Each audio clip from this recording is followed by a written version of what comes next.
사도행전 1장 3절에서 5절.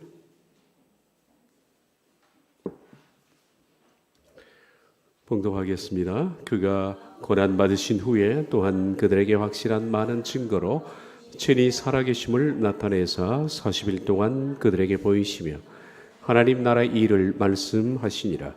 사도와 함께 모이사 그들에게 분부하여 이르시되 예루살렘을 떠나지 말고 내게서 들은 바 아버지께서 약속하신 것을 기다리라. 요한은 물로 세례를 베풀었으나 너희는 몇 날이 못되어 성령으로 세례를 받으리라 하셨느니라. 아멘.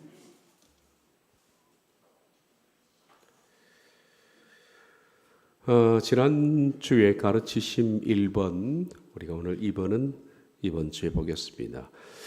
사도행전 1장 3절, 그가 고난받으신 후에 또한 그들에게 확실한 많은 증거로 친히 살아계심을 나타내사 40일 동안에 그들에게 보이시며 하나님 나라 일을 말씀하셨다. 예수님께서 부활하신 뒤 40일 동안에 하셨던 일입니다. 첫째는 40일 동안에 예수님이 살아계심을 그들에게 나타내셨다. 우리가 지난 시간에 이 부분을 보고 있었는데 최소한 성경에 10차례 이상 예수님 부활의 모습을 다양한 계층에게 보이셨습니다. 이로 인해서 초대교회 사람들은 직접 목도했기 때문에 그들은 목숨을 내놓을 수가 있었던 거예요. 두려움이 없다.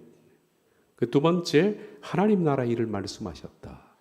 40일 동안에 그들을 가르치셨어요. 이 가르침으로 인해서 초대교회 설교자들이 탄생할 수 있었다라는 겁니다. 우린 복음서를 보다가 사도행전을 보면 깜짝 놀라는 부분이 나옵니다. 도대체 복음서에서 그 어정쩡하고 지식도 부족하고 그리고 항상 믿음이나 모든 문제에서 문제가 있었던 사람들이 어떻게 사도행전에서 갑자기 아무리 성령님이 임했다 해도 갑자기 모든 성경에 통달하고 능통한 바리새인을 압도할 수 있을까라는 겁니다. 바리새인들이 할 말이 없는 거예요. 여러분, 바리새인들이 얼마나 성경에 능통한 사람이냐, 서기관들하고 우리가 생각하는 그 상상을 초월합니다. 심지어는 바리새파 사람들, 서기관들 이런 사람들은요 성경을 통째로 구약 성경을 암송합니다. 그런 사람 태반이에요. 거의. 서기관들은 거의 모든 사람들이 손가락에 관절염을 앓고 있습니다. 성경을 필사하니까 늘. 하루 종일 하는 일이 성경을 필사하는 일, 성경을 암송하는 일, 연구하는 일, 이런 사람들이 12제자 가운데 대다수가 어부 출신이고 그리고 이것저것 잘 모르는 사람들이 하루아침에 이 바리새인들의 입을 봉쇄할 정도의 능통한 구약 해석을 도대체 어디서부터 이들이 배운 것인가? 물론 성령님이 임해서 그들이 지혜가 생긴 것은 부인할 수 없는 사실입니다만은 이것은 예수님께서 그들에게 40일 동안의 가르침을 통해서 이렇게 능통한 설교자가 됐을 것이다 라는 겁니다. 그래서 바리새인들도 어찌할 수 없는 날카로운 성경의 해석들이 사도들의 입을 통해서 터져나오게 되었다. 이렇게 우리가 볼 수가 있습니다. 이 문제는 좀 이따 얘기를 하고 지난 시간에 40일간 시간대별 부활의 목격자들을 5번까지 말씀을 드렸습니다. 오늘은 6번째부터 나머지 10가지. 그러니까 성경에 10번만 나타난 것이 아니에요. 예수님이 여러 차례가 있지만 성경에 기록된 것은 시간대별로 한 10차례 정도로 요약을 해봤습니다. 시간에 해봤습니다만 맨 처음에 예수님의 부활을 목도한 사람은 막달라 마리아, 안식하고 첫날 새벽입니다. 무덤 근처였습니다. 그리고 두 번째 예수님 부활을 목도한 사람은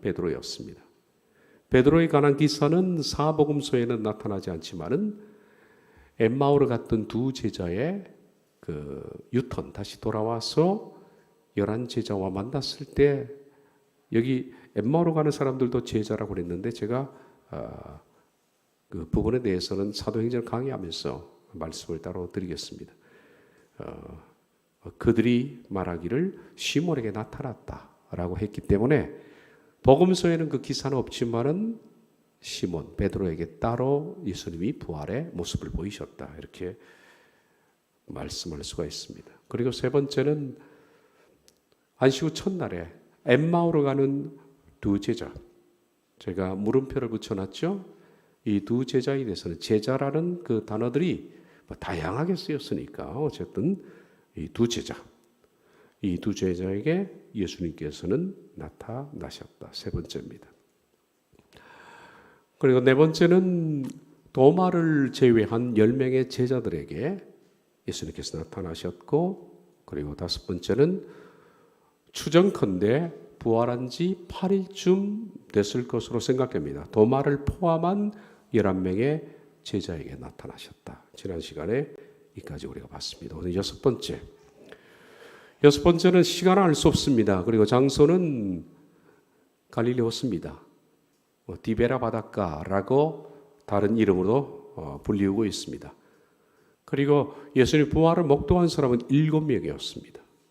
이 기사는 요한복음 21장에 나와 있습니다. 좀 긴 말씀입니다만 다시 한번 상기를 해보겠습니다. 그 후에 예수께서 디베라 호수에서 또 제자들에게 자기를 나타내셨으니 나타난 일은 이러하니라. 시몬 베드로와 디두모라 하는 도마와 갈릴리 가나 사람 나다나엘과 세베대의 아들들과 또 다른 제자 둘이 함께 있더니 시몬 베드로가 나는 물고기 잡으러 가노라 하고 그들이 우리도 함께 가겠다 하고 나가서 배에 올랐으나 그 밤에 아무것도 잡지 못하였더니 날이 새어갈 때 예수께서 바닷가에 서셨으나 제자들이 예수인 줄 알지 못하는지라. 아마 바닷가에 이제 새벽이니까 안개가 끼어서 잘 몰랐을 겁니다. 예수께서 이르시되 여기 얘들아 이렇게 표현되어 있지만은 다 그 존칭어들입니다. 고기가 있습니까? 라고 물었습니다. 그러니까 못 잡았다고 얘기하죠. 이르시되 그물을 배 오른편에 던지라. 그리하면 잡으리라 하시니 이에 던졌더니 물고기가 많아 그물을 들 수 없더라. 이건 직감적으로 시몬 베드로가 알아차렸습니다. 왜냐하면 처음 예수님이 베드로를 만날 때 물고기를 이런 식으로 잡게 했거든요. 그것이 누가복음 5장입니다. 그 추억이 생각나서 예수께서 사랑하시는 그 제자 이 베드로인데요. 베드로가 이르되 주님이시라 직감적으로 안 거죠. 그리고 물에 뛰어드는데 우통을 벗고 있다가 예의를 차리느라고 그래도 겉옷을 입었습니다. 베드로가 벗고 있다가 주님이라 하는 말을 듣고 겉옷을 두른 후에 바다로 뛰어내리더라. 다른 제자들은 육지에서 거리가 불과 한 50칸쯤 되므로 작은 배를 타고 물고기든 그물을 끌고 와서 육지에 올라와리 숯불이 있는데 그 위에 생선이 놓였고 떡도 있더라. 예수께서 이르시되 지금 잡은 생선을 좀 가져오라 하시니 시몬 베드로가 올라가서 그물을 육지에 끌어올리니 가득히 찬 물고기가 153마리라. 이같이 많았으나 그물이 찢어지지 아니하였더라. 예수께서 이르시되 와서 조반을 먹으라 하시니 제자들이 주님이신 줄 아는 고로 당신이 누구냐 감히 묻는 자가 없더라. 이때 목도한 사람들 7명입니다. 모두 다 고개를 숙이고 있죠. 왜냐하면 그들이 범죄한 것도 있고 다 버리고 도망갔으니까. 예수께서 가셔서 떡을 가져다가 그들에게 주시고 생선도 그와 같이 하시니라. 그래서 예수께서 죽은 자 가운데서 살아나신 후에 세 번째로 제자들에게 나타나신 것이라. 여러 차례가 있지만은 이건 여섯 번째이면서 제자들에게 나타난 것은 세 번째입니다. 언제입니까? 도마가 없을 때, 도마가 있을 때, 그리고 여기 7명. 그래서 세 번째라는 얘기입니다. 그런데 그 이전에 다른 사람들까지 합치면 이게 여섯 번째입니다. 그들이 조반 먹은 후에 예수께서 시몬 베드로에게 이르시되 요한의 아들 시몬아 네가 이 사람들보다 나를 더 사랑하느냐 하시니 이르되 주님 그러하이다. 내가 주님을 사랑하는 줄 주께서 아시나이다. 이르시되 내 어린 양을 먹이라 하시고, 또 두 번째 이르시되 요한의 아들 시몬아 네가 나를 사랑하느냐 하시니 이르되 주님 그러하나이다. 내가 주님을 사랑하는 줄 주님께서 아시나이다. 이르시되 내 양을 치라 하시고, 세 번째 이르시되 요한의 아들 시몬아 네가 나를 사랑하느냐 하시니 주께서 세 번째 네가 나를 사랑하느냐 하심으로 베드로가 근심하여 이르되 주님 모든 것을 아시오매 내가 주님을 사랑하는 줄을 주님께서 아시나이다. 예수께서 이르시되 내 양을 먹이라. 내가 진실로 진실로 내게 이르노니 네가 젊어서는 스스로 띠띠고 원하는 곳으로 다녔거니와 늙어서는 네 팔을 벌리니 남이 네게 띠띠우고 원하지 않는 곳으로 데려가리라. 이 말씀을 하시면 베드로가 어떠한 죽음으로 하나님께 영광을 돌릴 것을 가르치심이더라. 이 말씀을 하시고 베드로에게 이르시되 나를 따르라 하시니 베드로가 돌이켜 예수께서 살아가시는 그 제자가 따르는 것을 보니, 예수께서 살아가신 제자는 요한이거든요. 그 요한을 예수님이 상당히 가까이 하신 것 같습니다. 베드로가 좀 질투심이 있어요. 항상 보면. 그런 만찬석에서 예수의 품에 의지하여 주님을 파는 자가 누구오니까 묻던 자더라. 이에 베드로가 그를 보고 예수께 여짜오되 주님 이 사람은 어떻게 되겠사옵나이까. 이런 와중에도 질투가 나서 예수께서 이르시되 내가 올 때까지 그를 머물게 하고자 할지라도 네게 무슨 상관이냐. 너는 나를 따르라 하시더라. 여섯 번째입니다. 디베라 바닷가, 그러니까 갈릴리 호수에서 물고기 153마리를 잡았을 때 7명의 제자와 예수님이 만난 것이 제자로서는 세 번째, 그리고 부활로서는 여섯 번째 사람들이 목도한 것입니다. 그리고 일곱 번째는 우리가 잘 아는 마태복음 28장이 일곱 번째입니다. 시간은 모릅니다. 장소는 갈릴리 어느 산, 그러니까 방금 읽었던 요한복음 21장 다음인데 이 말씀이 있었던 것이 갈릴리입니다. 호수. 그 근처에 있는 어떤 산입니다. 그리고 만난 것은 제자들로서는 네 번째, 그리고 순서별로는 일곱 번째가 됩니다. 11명의 제자들과 만나셔서 주님께서 하신 말씀이 우리가 잘 아는 지상명령이라고 불리우는 마태복음 28장입니다. 11 제자가 갈릴리에 가서 예수께서 지시하신 산에 이르러 예수를 배웠고 경배하나 아직도 의심하는 자들이 있더라. 예수께서 나와 말씀하여 이르시되 하늘과 땅의 모든 권세를 내게 주셨으니 그러므로 너희는 가서 모든 민족을 제자로 삼아 아버지 아들과 성령의 이름으로 세례를 베풀고 내가 너희에게 분부한 모든 것을 가르쳐 지키게 하라. 볼지어다 내가 세상 끝날까지 너희와 항상 함께 있으리라 하시니라. 이게 일곱 번째입니다. 그리고 여덟 번째는 좀 우리가 생각을 넘어서는 목도인데, 여덟 번째는 500명의 사람이 있는 장소에서 동시에 나타나셨습니다. 물론 시간은 모르고 장소도 성경이 기술하지 않기 때문에 모릅니다. 그리고 동시 목격자가 500여 형제들 숫자만 셌기 때문에 500명인데 여자 그리고 아이도 아마 있었을 것으로 추산됩니다. 여자와 아이 숫자까지 합치면 실은 더 많은 수입니다. 1000명에 육박하는 사람들이 있는 장소에서 예수님께서 나타나셨다. 그렇게 볼 수가 있습니다. 고린도전서 15장인데 베드로에게 보이시고 후에 12제자와 그 후에 500여 형제에게 일시에 보이셨나니.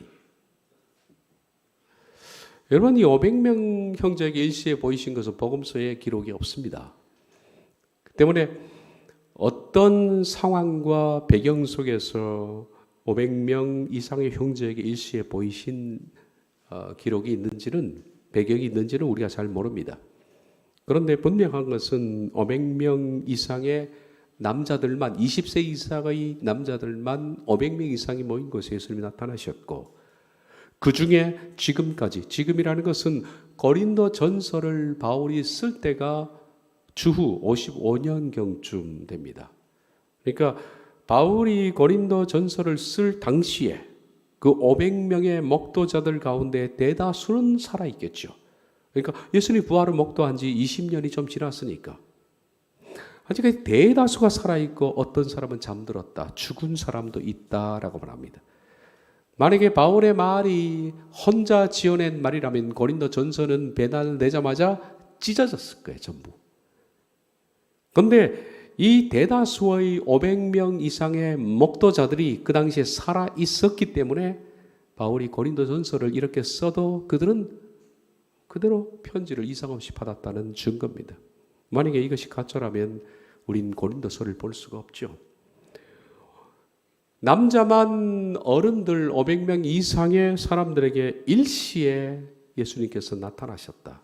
여러분, 이 500명 가운데 누가 포함됐을까요? 저는 스테반 집사니, 초대교회 7 집사니 다 포함되어 있었을 거 생각납니다. 그러니까 사도행전에 사도 외의 교인들이 목숨을 내놓을 수 있는 근거가 직접 동시에 목도했기 때문입니다.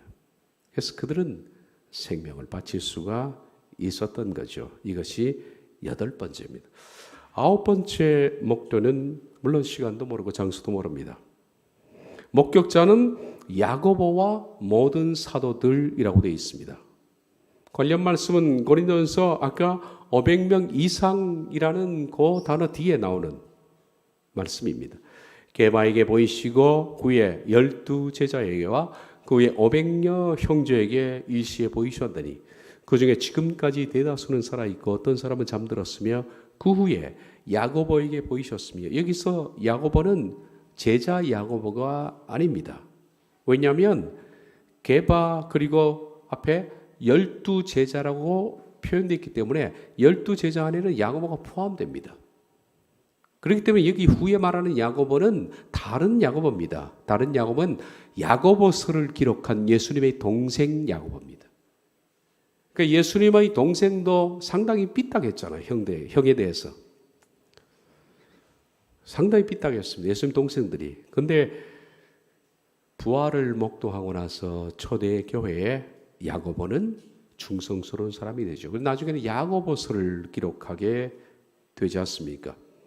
성경 가운데 유다서도 있습니다. 유다서도 마찬가지로 예수님의 동생 유다가 기록한 겁니다.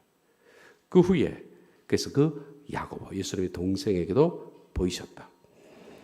그 후에 모든 사도들에게와, 여기서 모든 사도는 앞에 나오는 12 제자가 아닌 자들입니다. 만약에 여기 모든 사도가 12 제자라면 12 제자라는 언급 속에 다 들어갈 텐데 뒤에 모든 사도했기 때문에 초대 교회는 예수님의 12 제자를 위시해서 12 제자는 항상 12 제자라고 붙이고, 그리고 12 제자가 아닌 다른 사람들도 주님을 따를 때 제자라는 타이틀을 쓴 거예요.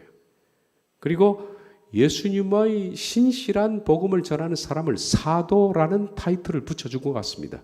그래서 여기서는 12 사도가 아니라 모든 사도는 초대교회 사역자들을 말한다. 그 후에 맨 나중에 만삭되지 못하여 난 자와 같은 내게도 보이셨느니라. 바울입니다. 바울도 목도했다. 그렇게 말하죠. 예수님의 부활은 여러 사람들이 이렇게 다양하게 목도를 합니다. 그리고 맨 마지막으로 예수님께서 승천 직전에 바로 보이시고 이제 승천하신 것이 언제냐면 10번째. 바로 누가복음 24장입니다. 그리고 누가복음 24장의 이 부활은 우리가 사도행전을 보고 있습니다만 사도행전 1장 6절에서 9절과 병행 구절입니다. 똑같은 선상에 같은 말씀이라는 얘기입니다. 이때는 시간 알 수 있습니다. 바로 승천했기 때문에 부활 후 40일째입니다. 장소는 감람산이고 목격자는 11명의 제자입니다. 이 부분에 대해서는 누가복음 24장을 먼저 보고 사도행전 1장은 그 뒤에 보겠습니다. 예수께서 그들을 데리고 베다니 앞까지 나가사 손을 들어 그들에게 축복하시더니 축복하실 때 그들을 떠나 하늘로 올려지시니 그들이 그에게 경배하고 큰 기쁨으로 예루살렘에 돌아가 늘 성전에서 하나님을 찬송하니라. 이렇게 예수님이 승천하시는 마지막 목도입니다. 사도행전 1장 6절이 바로 누가복음 24장과 같은 배경입니다. 그들이 모였을 때 예수께 여쭈어 이르되 주께서 이스라엘 나라를 회복하심이 이때니까. 누가복음에 이런 기록은 없습니다만은 사도행전에는 기록하고 있습니다. 이르시되 때와 시기는 아버지께서 자기의 권한에 두셨으니 너희가 알 바가 아니요 오직 성령이 너희에게 마시면 너희가 권능을 받고 예루살렘과 온 유대와 사마리아와 땅끝까지 이르러 내 증인이 되리라 하시니 이 말씀을 마치고 그들이 보는 데 올려가시니 구름이 그를 가려 보이지 않게 하더라. 이게 누가복음과 24장과 연관해서 보면 좀 더 풍성하게 우리가 읽을 수가 있죠. 예수님 부활을 목도한 것은 이렇게 성경의 시간대별로만 10차례 정도 기록이 되어 있습니다. 물론 10차례라고 해서 예수님 10차례만 나타나셨다라고 단정할 수가 없습니다. 더 많은 횟수지만 기록된 것만 10차례. 요한복음은 이렇게 우리에게 얘기를 해주거든요. 20장 30에서 31절을 보면 예수께서 제자들 앞에서 이 책에 기록되지 아니한 다른 표적도 많이 행하셨으나 오직 이것을 기록함은 너희로 예수께서 하나님의 아들 그리스도이심을 믿게 하려 하며 또 너희로 믿고 그 이름을 힘입어 영생을 얻게 하려 함이라. 요한은 요한복음을 기록하면서 이런 말을 합니다. 이 책에 기록되지 않는 수많은 기적들, 표적들이 많다. 그런데 그걸 어떻게 다 기록하겠는가? 그걸 기록하려면 이 세상에 있는 책도 다 부족하다. 다만 그 가운데 있는 몇 가지를 뽑아서 영생에 합당한 내 얘기를 전하려고 그 얘기들을 쓴 것이다 라고 말합니다. 그러니까 예수님 표적 가운데 실은 기록되지 않는 사건들이 많이 있습니다. 부활도 마찬가지라고 생각합니다. 부활도 예수님께서 40일 동안에 10차례가 아니라 훨씬 더 많은 횟수로 그들에게 나타나셨고 그들을 교육하시고 가르쳤습니다. 이것이 원동력이 되어서 오순절 이후 터져나오게 된 겁니다. 그들은 목숨을 불사하고 터져나오게 됐는데 바로 그러한 수많은 부활의 목격 그리고 그들의 가르침 이런 것들이 10차례가 아니라 수많은 횟수로 있었을 것이다. 그렇게 생각이 듭니다. 예수님께서는 뿐만 아니라 그들에게 부활의 모습을 보이신 것 외에 그들을 가르쳤습니다. 그가 고난받으신 후에 또한 그들에게 확실한 많은 증거로 친히 살아계심을 나타내사 40일 동안 그들에게 보이시며 하나님 나라 일을 말씀하시니라.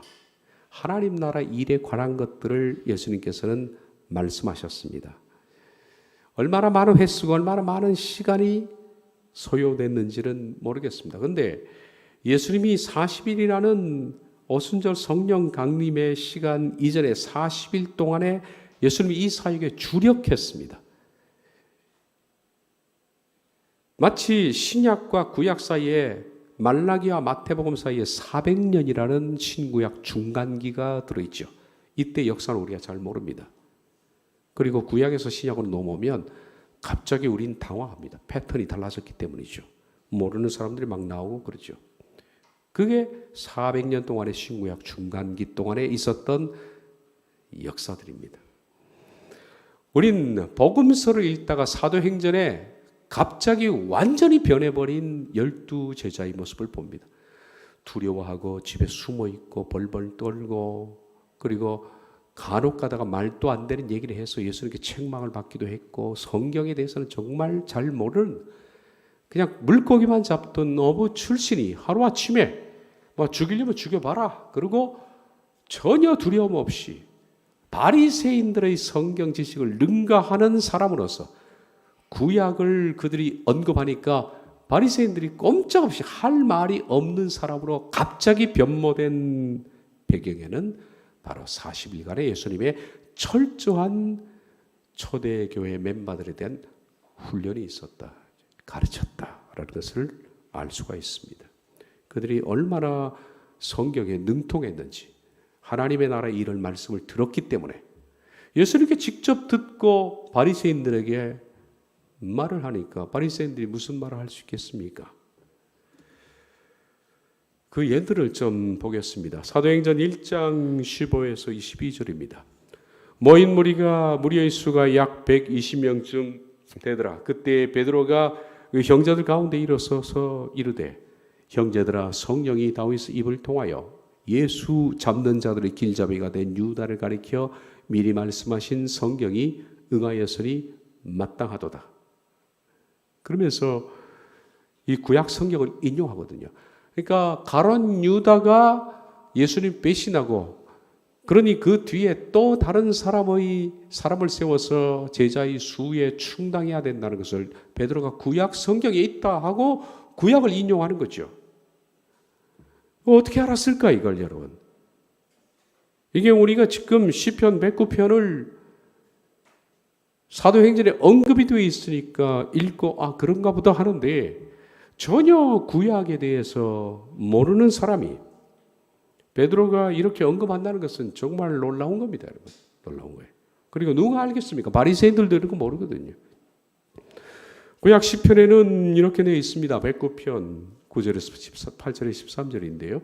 그의 연수를 짧게 하시고 이것이 가론 유다의 얘기라는 거예요. 그의 연수를 짧게 하시고 그의 직분을 타인이 빼앗게 하시고 그의 자녀는 고아가 되고 그의 아내는 과부가 되며 아마 가론 유다의 집안이 이렇게 됐을 겁니다. 분명히. 정확하게. 그의 자녀들은 유리하며 구걸하고 황폐한 집을 떠나 빌어먹게 하소서. 고리대금하는 자가 그의 소유를 다 빼앗게 하시고. 가론 유다는 돈을 사랑했던 사람이죠. 그래서 그는 회계를 맡았는데 그는 돈을 빼먹었던 사람입니다. 그러니까 저주가 그들이 임한 거예요. 자기 자녀들에게 고리대금하는 자에게 소유를 다 뺏기게 해달라는 이 기도가 가론 유다의 자녀들에게 임했을 겁니다. 그가 수고한 것을 낯선 사람이 탈취하게 하시며 그에게 인애를 베풀 자가 없게 하시고 그의 고아에게 은혜를 베풀 자도 없게 하시며 그의 자손이 끊어지게 하시며 후대에 그의 이름이 지워지게 하소서. 맞죠? 지금도 여러분 이 가론 유다라는 이름은 아무도 짓지 않습니다.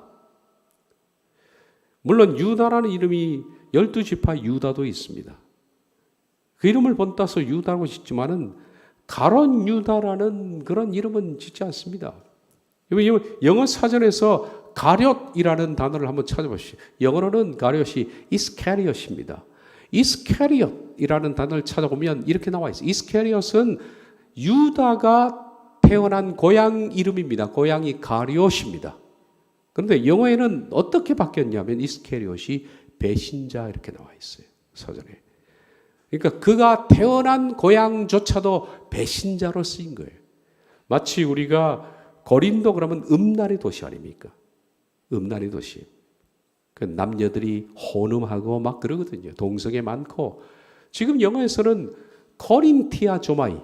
코린티아조마이라는 단어를 뭐라고 번역되어 있냐면 남색하다 그렇게 되어 있거든요. 남색하다. 그렇게 지방명이 쓰이는 것처럼 가론 유다의 출신 동네까지도 배신자라는 이름으로 바뀌었다는 거예요. 그래서 성경에 그대로 임했죠. 그러니까 여기에 그의 자녀들에 대한 고리대금업자 나오는 전부 그렇게 임했을 겁니다. 분명히. 그러면서 이 귀절을 베드로가 인용하는 겁니다. 참 놀랍다라는 생각이 듭니다. 우리가 인용됐으니까 거기를 끄떡이지 어떻게 알았을까 이걸. 아마 예수님께서 40일 동안에 베드로에게 말씀하셨을 거예요. 이건. 이 사람은 본래 우리 수 가운데 참여하여 이 직무의 한 부분을 맡았던 자라. 이 사람이 불의의 삭스로 밭을 사고 후에 몸이 곤두박질하여 배가 터져 창자가 다 흘러나온지라. 이 일이 예루살렘에 사는 모든 사람에게 알려져 그들의 말로는 그 밭을 아겔다마라 하니 이는 피밭이라는 뜻이라. 시편에 기록되었을 때 그의 거처를 황폐하게 하시며 시편 108편 읽었습니다. 거기 거하는 자가 없게 하소서 하였고 또 일렀을 때 그의 직분을 타인이 취하게 하소서 하였도다. 이러함으로 요한의 세례로부터 우리 가운데 올려진 날까지 예수께서 우리 가운데 출입하실 때 항상 우리와 함께 다니던 사람 중에 하나를 세워 우리와 더불어 예수께서 부활하심을 증언할 사람이 되게 하여야 하리라 하거늘. 그렇게 해서 여러분 누구를 얻습니까? 마띠아를 얻게 되는 겁니다. 베드로는 정확하게 가론 유다의 자리에 마띠아를 선출하면서 성경에 예언된 구약 시편 108편을 언급합니다. 여러분, 이건 바리새인들보다 뛰어난 성경학자거든요. 이게 어떻게 이렇게 됐을까요? 어떻게 이렇게 됐을까요? 어떻게 됐을까요? 불과 얼마 전에만 해도 베드로가 무식한 소리 해서 사탄아 내 뒤로 물러가라고 그랬지 않습니까? 이게 바로 40일간에 있었던 일들입니다. 사도행전 2장에 보면 베드로의 설교도 이거 뭐 탁월한 정도로 뛰어납니다. 베드로가 11사도와 함께 서서 이건 오순절에 성령이 임하신 뒤에 베드로가 설교한 거거든요. 소리를 높여 이르되 유대인들과 예루살렘에 사는 모든 사람들아 이 일을 너희로 알게 할 것이니 내 말에 귀를 기울이라. 때가 제30 너희의 생각과 지 사람들이 취한 것이 아니라 이런 것 선지자 요엘을 통하여 말씀하신 것이니 일렀으되. 지금 사도행전 오순절 성령 강림으로 사람들이 이렇게 꼭 다른 사람들이 보면 미친 사람처럼 놀라운, 저거 미쳤다 할 정도로 놀라운 파격적인 이런 모습을 보이는 것은 요엘서 2장에서 기록된 예언대로다.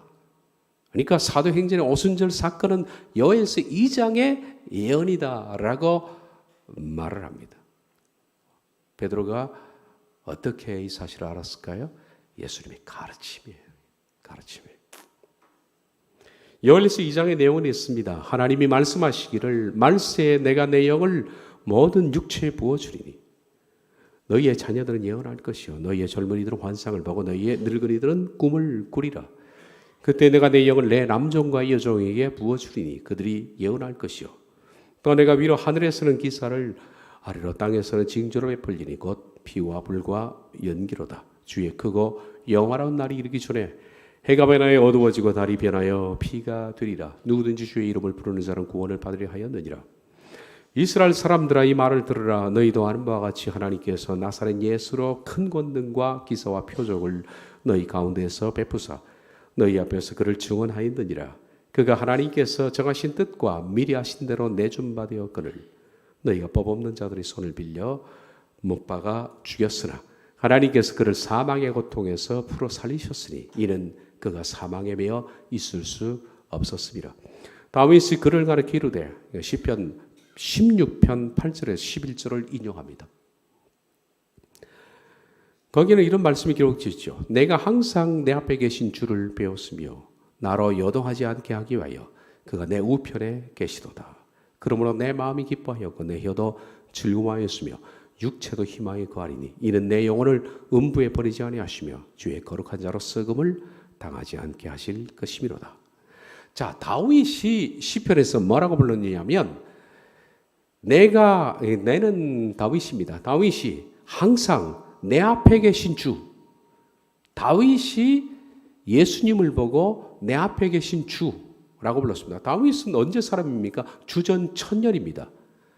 그러니까 인간적인 나이로 따지면 다윗이 먼저 태어나고 1000년 후에 예수님이 태어났는데 1000년 전 다윗이 시편 16편을 기록할 때 뭐라고 말하냐면 1000년 후에 태어날 예수님을 내 앞에 계신 분이야, 먼저 계신 분이라고 그랬다고요. 그러니까 다윗의 이 시에서 예수님은 육체적으로 1000년 뒤에 태어났으나 그분은 하나님으로부터 오신 분이다라는 거예요. 그래서 다윗이 1000년 전에 예수님을 내 주라고 불렀다라는 거예요. 이 부분입니다. 베드로가 이 시편을 인용하면서 다윗도 내 주라고 불렀다. 이제. 그런 내 우편에 계시도다. 내가 그 주를 볼 때 내 마음이 기뻤고 내 혀도 즐거웠다. 주께서 생명의 길을 내게 보이셨으니 주 앞에서 내게 기쁨이 충만하게 하시리로다 하였으므로 형제들아 내가 조상 다윗에 대하여 담대히 말할 수 있나니 다윗이 주가 장사되어 그 묘가 오늘까지 우리 중에 있도다. 그는 선지자라. 하나님이 이미 맹세하사 그 자손 중에서 한 사람을 그 위에 앉게 하리라 하심을 보고 미리 번거로 그리스도의 부활을 말하되 그리스도의 부활을 다윗이 예언한 것이다. 그가 음부에 버림이 되지 않고 그의 육신이 썩음을 당하지 아니하리라. 시편 16편에도 그의 육신이 썩지 않을 것이다 라는 것처럼 그 메시아는 이 땅에 오셔서 죽어도 육체가 썩지 않을 것이다. 부활할 것이다. 그 예언이 이루어졌다. 그대로 하나님이 그를 살렸다. 이건 날카로운 정도가 아닙니다. 이건 여러분. 이건 예리한 정도가 아니라 그냥 구약을 꿰뚫어 보는 바리새인들도 전혀 인지 못하는 그런 성경의 능통함과 샤프함이 베드로에게 있다. 놀라운 겁니다, 여러분. 하나님이 오른손으로 예수를 높이시며 그가 약속하신 성령을 아버지께 받아서 너희가 보고 듣는 이것을 부어주셨느니라. 다윗은 하늘에 올라가지 못하였으나 친히 말하 이르되 주께서 내 주에게 말씀하시기를. 다윗은 하늘을 가서 보지 못했지만은 하늘에서는 뭡니까? 주께서 내 주에게 말씀하시기를. 여기서 말하는 주는 하나님이 성부 하나님께서 내 주 성자 예수님께서 말씀하는 걸 들었다는 거예요. 다윗은 하늘나라에서 주전 1000년 전에 하늘나라에서 성부 하나님께서 성자 예수님께서 하시는 말씀을 들었다. 내가 내 원수로, 내가는 성부 하나님이 네 원수 메시아의 원수 예수님의 원수로 네 발등상까지 기어오르기까지 내 우편에 앉아 있으라 하셨다. 이 말을 들었다. 그 시편 110편이 바로 1절이 그 말씀 아닙니까? 내가 네 원수로 네 발등상이 되게 하기까지 너는 내 우편에 앉아 있으라. 이 말씀이 바로 메시아에 관한 말씀이었다. 베드로가 그렇게 해석을 해줍니다. 그런데 이 부분에 있어서 바리새인들이 무슨 지식이 있어야 대답을 하죠. 그러니까 반박할 지식도 없는 거예요, 바리새인들이. 하루 좀도록 성경을 보는 사람이. 그런즉 이스라엘 온 집은 확실히 알지니 너희가 십자가에 못 박은 이 예수를 하나님의 주와 그리스도가 되게 하셨느니라. 이게 압도하는 설교입니다. 이것이 압도. 이건 설교가 아닙니다. 저는 베드로 이 설교가 아니라고 봐요. 설교가 아니고 그냥 성경 해석입니다. 해석. 구약의 예언을 해석하는 거예요. 예수님께서 이 시편 이 부분에 대해서 말씀하신 적이 있습니다. 마태복음 24장 2장에 보면 바리새인들이 모였을 때 예수께서 그들에게 물으시되 너희는 그리스도에 대하여 어떻게 생각하느냐? 누구의 자손이냐? 대답하되 다윗의 자손이다. 그러니까 메시아를 다윗의 자손이라고 바리새인들이 얘기하는 거예요. 그럼 예수님께서 아까 말했던 시편 그 말씀을 인용하면서 이르시되 그러면 다윗이 성령에 감동되어 어찌 그리스도를 주라 칭하였느냐?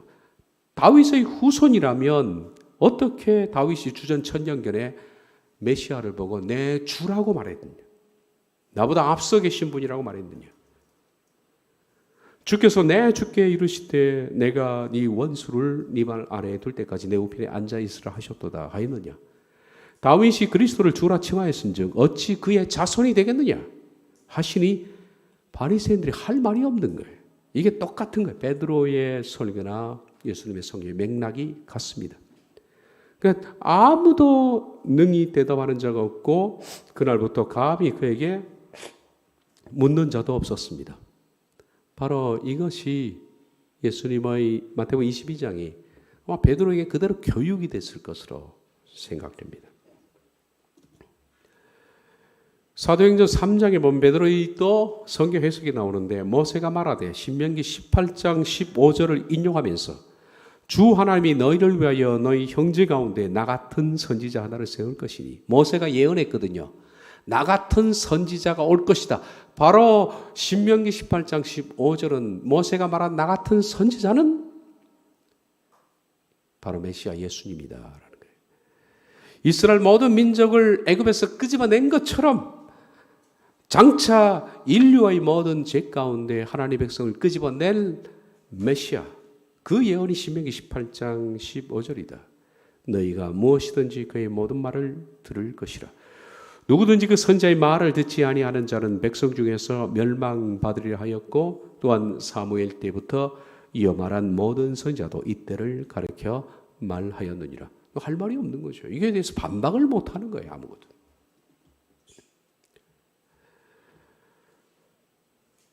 사도행전 4장도 마찬가지입니다. 이튿날 관리들과 장로들과 서기관들이 예루살렘 모였는데 대제사장 안나스와 가야바와 요한과 알렉산더와 및 대제사장의 문중이 다 참여하여 사도들 가운데 세우고 묻되 너희가 무슨 권세와 누구의 이름으로 이 일을 행하였느냐. 이에 베드로가 성경에 충만하여 이르되 백성의 관리들과 장로들아, 이거 그 당시의 권력자들 그리고 성경의 박사들 다 모였습니다. 다 모인 사람. 근데 이 어부 출신의 지식도 없는 베드로가 이들이 전체를 압도하는 걸 보십시오. 이렇게 말합니다. 만일 병자에게 행한 착한 일에 대하여 이 사람이 어떻게 구원을 받았느냐고 오늘 우리에게 질문한다면 너희와 모든 이스라엘 백성들은 알라. 너희가 십자가에 못 박고 하나님이 죽은 자 가운데서 살리신 나사렛 예수 그리스도 이름으로 이 사람이 건강하게 되어 너희 앞에 섰느니라. 이 예수는 너희 건축자들이 버린 돌로서 진모퉁이의 머릿돌이 되었느니라. 시편 118편과 이사야 28장을 인용하는 겁니다. 이 말씀이 바로 예수 그리스도에 관한 예언이었다. 그러면서 다른 이로서는 구원을 받을 수 없나니 천하 사람 중에 구원을 받을 만한 다른 이름을 우리에게 주신 일이 없음이라 하였더라. 그들이 베드로와 요한이 담대하게 말함을 보고 그들을 본래 학문 없는 범인으로 알았다가 이상히 여기고, 여기 이상히 여겼다라는 다우마조는 쇠망치로 한 대 얻어맞았던 뜻입니다. 어안이 벙벙하다 이렇게 번역하면 됩니다. 다우마조라는 단어가. 분명히 그들이 알기로는 베드로와 요한은 물고기 잡는 어부거든요. 그렇게 알았다가 시편을 인용하고 이사야서를 인용하니까 할 말이 없잖아요. 그렇다고 한 대 얻어맞았다는 거예요. 지금 어안이 벙벙했다. 또 저는 예수와 함께 있던 줄을 알고 또 병 나은 사람이 그들과 함께 서 있는 것을 보고 비난할 말이 없는지라. 할 말이 없는 거예요. 그래서 그들이 겨우 하는 말이 나가라. 여기서 꺼져라. 이 정도. 밖에 못했다는 거예요. 공예를 압도하고 있습니다. 압도. 사람이 이런 성경에 탁월한 지식이 어디 생겼겠느냐. 하나 더 볼까요? 사도행전 5장을 보면 감히 그들과 상종하는 사람이 없으나 백성이 칭송하더라. 감히 그들 상종을 못하는 거예요. 성경이면 성경 그들이 할 말이 없으니까. 대제사장과 그와 함께 있는 사람 즉 사두개인의 당파가 다 마음의 시기가 가득하여 일어나서 사도를 잡아다가 옥에 가두었더니 겨우 할 수 있는 게 이제는 대화로는 안 되니까 성경 지식으로도 안 되고 겨우 옥에 가두고 그러다가 공회 앞에 세우고 그리고 분노하고 죽이려고 협박하고 사도들 불러다가 채찍질하고 예수님 말하는 것을 금하고 그래도 그들은 기뻐하면서 공회를 떠나고 그들이 할 수 있는 것이 이제는 없는 거예요. 지식으로도 안 되고 성경 아무것도 안 되니까 그냥 협박 외에는 한 것이 없다. 우린 그 이유를 알만합니다. 사도행전에 이렇게 그들이 파워풀하고 다이내믹한 사람이 되었던 배경에는 40일간의 예수님의 특별한 가르침이 있었다. 고난받으신 후에 직접 40일간에 그들에게 부활의 모습으로 나타내 보이시고 하나님의 나라의 일을 말씀하신 것. 그것은 이런 식이었을 겁니다. 마지막으로 누가복음 24장을 보면 엠마오로 내려가는 두 제자를 예수님께서 교육하신 것처럼 이런 식으로 이르시되 미련하고 선자들이 말한 모든 것을 마음에 더디 믿는 자들이여 그리스도가 이런 고난을 받고 자기의 영광에 들어가야 할 것이 아니냐 하시고 이에 모세와 모든 선지자의 글로 시작하여 모든 성경에 쓴 바 자기에 관한 것을 자세히 설명했다.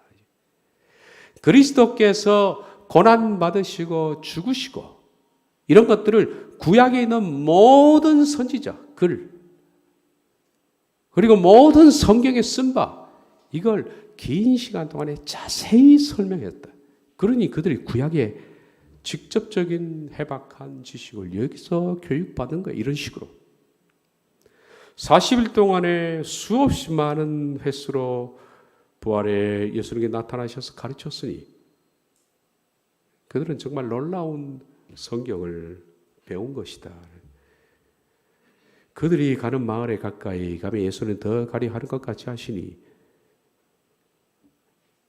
그들이 강권하여 이르되 우리와 함께 유하사이다. 때가 저물어가고 날이 이미 기울었나이다 하니 이에 그들과 함께 유하로 들어가시니라. 그들과 함께 음식 잡실 때 떡을 가지사 축사하시고 떼어 그들에게 주시니 그들이 눈이 밝아져 그인 줄 알아보고 예수는 그들에게 보이지 아니하시는지라. 그들이 서로 말하되 자 보십시오. 길에서 우리에게 말씀하시고 우리에게 성경을 풀어주실 때 우리 마음속에 뜨겁지 않느냐. 이런 식의 40일이었다. 성경을 풀어주신다. 구약을 풀어주시고 베드로의 설교가 전부 이런 데서 나온 거예요. 그러니까 얼마나 그들이 성경을 깨달으면서 뜨거웠을까. 성경을 깨닫는 순간에 그 뜨거움과 희열을 말할 수 없거든요. 이런 시간을 보낸 그들이 바로 초대교회에 하나님의 사람으로서 사역을 했고 주님은 이것을 40일 동안에 준비시키셨다라는 거예요. 준비되지 않는 사역은 없습니다, 여러분. 하나님은. 그리고 하나 더 알 것은 여러분들도 지금 하나님이 천국 백성으로 준비시키는 단계라는 것을 잊지 마십시오. 준비 없이 그냥 들어가는 하나님의 나라는 없습니다. 다 하나님 백성 되게끔 하나님께서 준비시키는 겁니다. 따르겠습니까? 아니면 그냥 내 식대로 살겠습니까? 하나님의 나라는 준비된 백성으로 준비된 사람이 들어가는 나라죠. 자, 제가 구약을 인용한 이런 부분에 대해서는 사도행전을 진행하면서 제가 좀 더 디테일하고 자세히 설명을 하게 될 겁니다. 오늘 여기까지 보도록 하겠습니다. 기도합니다.